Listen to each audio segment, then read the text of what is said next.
And thank you for being here, sir. I want to start by sort of quoting Nancy Pelosi, who called it a stunt. So if it's a stunt, this select committee, why on earth would Democrats be a part of it? Well, let me say, first of all, it is a stunt. It's absolutely being done by the Republicans to play to their base, to try to fundraise off it. You know, it's really interesting. We had an Iraq war, which was fed to us on a lie by the Bush administration. 4,000 Americans were killed. The Republicans not once asked for any kind of an investigation on that.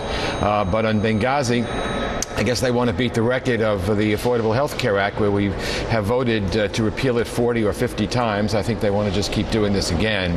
But many of us are concerned that if Democrats boycott, and there's a good feeling that maybe we should, but my personal feeling is that if we boycott, we leave the stage just to the Republicans. And I think that that is not a good thing to do. I think we need to be there. We need to, I think the right is on our side, and I think that we need to let the American public know every single day that this is a kangaroo court. It's absolutely ridiculous. They're using this to try to tear Hillary Clinton down, and solely for political purposes. It's a cheap ruse and shot, but we need to call them out on it every single day. But, you know, that raises the question, sir, of whether or not Democrats couldn't call them out on it without sitting on it and allowing Republicans to say, this is a bipartisan court. I mean, this is a bipartisan inquiry. This isn't just us. Here are the Democrats. I want to play you what Debbie Wasserman Schultz, who, of course, represents not just herself and her district, but the DNC as well. This is what she said on CNN about whether to participate. Take a listen. Not participating in a sham select committee after 13 investigations, 50 briefings, 25,000 pages of documents for what is essentially a political ploy is something that should be considered. It is also perfectly legitimate for us to participate and make sure that we can get our questions answered and help make sure that we can at least try to balance the outcome.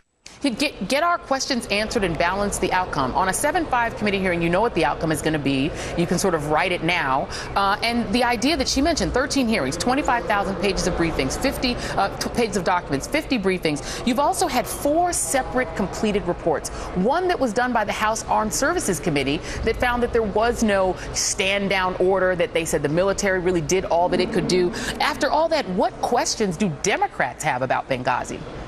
Well, we have no questions, and I agree with you, and it could go either way, quite frankly. But I always think it's better to be in the fray. You know, the Joan McCarthy hearings that were held many, many years ago, the one sentence that everybody remembers from it is, "Sir, have you no shame?" If the Democrats hadn't participated in that, that phrase that summed up the McCarthy hearings wouldn't have been there for the public. So my feeling is that you stay. It's a kangaroo court. You say it's a kangaroo court, but you make your case. I don't want to leave the airwaves to the Republicans each and every night where they would pound and pound and pound and there'd be no rebuttal whatsoever.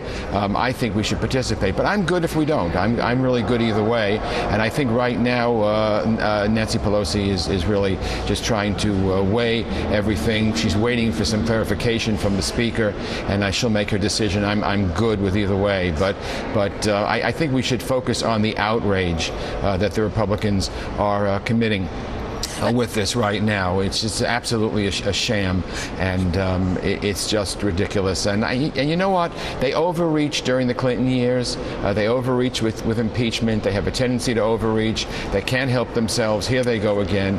Let them overreach. And I think the American public, with us being there, I think, will make the decision. Right. We'll make our case to the public, and I think we'll win. And, sir, I mean, you know, we just put up sort of this glossy picture that was put out, almost like a marketing piece, about the Republicans who won the lottery to get on this committee. The New York Times reporting that half the House was clamoring to get onto this committee, which shows how politically valuable they think it is. And I would wonder, just as an exit question, you quoted "in the end, have you no shame," the famous line from the Army McCarthy hearings. But sir, I would submit to you that the person who said that was the counsel for the Army. It was not a Democrat sitting on the panel. That came from the witness chair. Would it not, sir, be better for Democrats to let the witnesses take apart this sham, as you call it, rather than having Democrats try to do it? Well, again, I think you can make a case either way. The thing that I think that we all agree is that we should not let them have the whole playing field for themselves. when they could try to spin this off as some kind of a legitimate investigation. You know, this was a terrible tragedy. 4 Americans died, including the ambassador, and they want to make political hay out of it. I just think it speaks for itself. You know, there was a panel that was convened by Mr. Pickering and Admiral Mullen. Hillary Clinton implemented every single recommendation that this panel asked for, and then some. So, you know, again, this is making a mountain out of a molehill, and it's shameful. I really think it's shameful to use the ambassador's death and the deaths of 4 Americans for political posturing. There's no reason for it, and even the speaker, as you pointed out, not long ago said that he wouldn't go down that direction.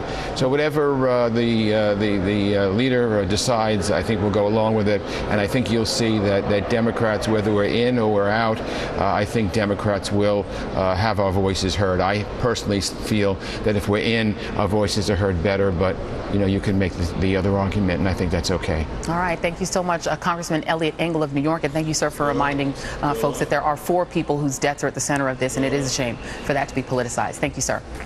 Thank you.